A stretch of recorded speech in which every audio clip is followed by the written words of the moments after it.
Mesdames, Messieurs, bonjour.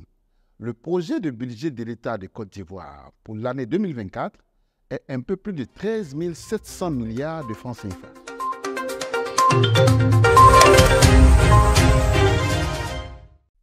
Le projet de budget de l'État de Côte d'Ivoire pour l'année 2024 a été adopté en Conseil des ministres le mercredi 25 octobre 2024.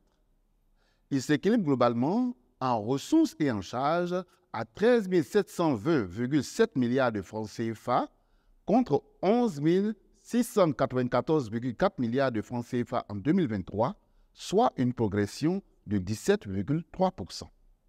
Pour l'année 2024, la politique budgétaire sera orientée vers l'intensification des efforts de mobilisation des ressources internes, la gestion efficiente des charges de fonctionnement de l'État et la maîtrise de l'endettement public. En économie, les entreprises ivoiriennes ont été invitées à se réinventer pour être plus productives et compétitives.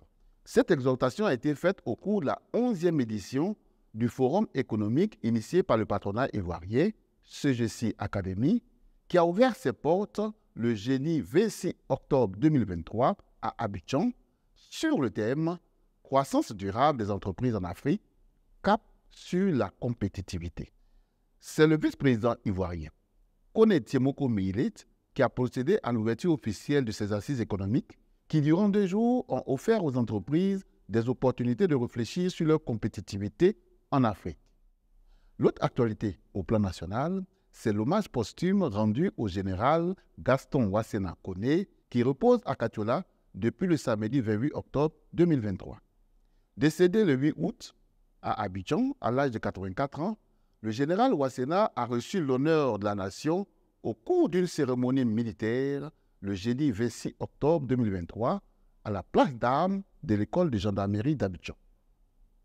Puis, le vendredi, la dépouille de l'ex-vice-président du Parti démocratique de Côte d'Ivoire a été transférée à Katiola, sa ville natale.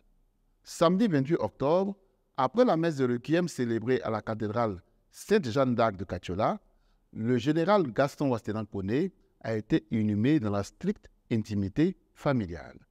Dans l'actualité internationale, la guerre entre Israël et le Hamas cristallise encore l'attention.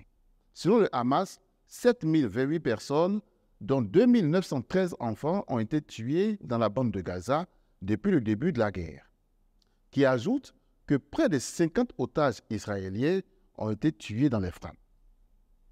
Pour sa part, au 20e jour de cette guerre, le Quai d'Orsay déplore au total la mort de 35 ressortissants français.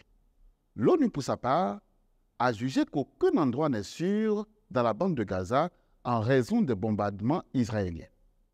En Afrique, la situation du président déchu Mohamed Bazoum ne s'est pas améliorée malgré l'avalanche des sanctions économiques et diplomatiques imposées au Niger depuis le coup d'État du 26 juillet 2023.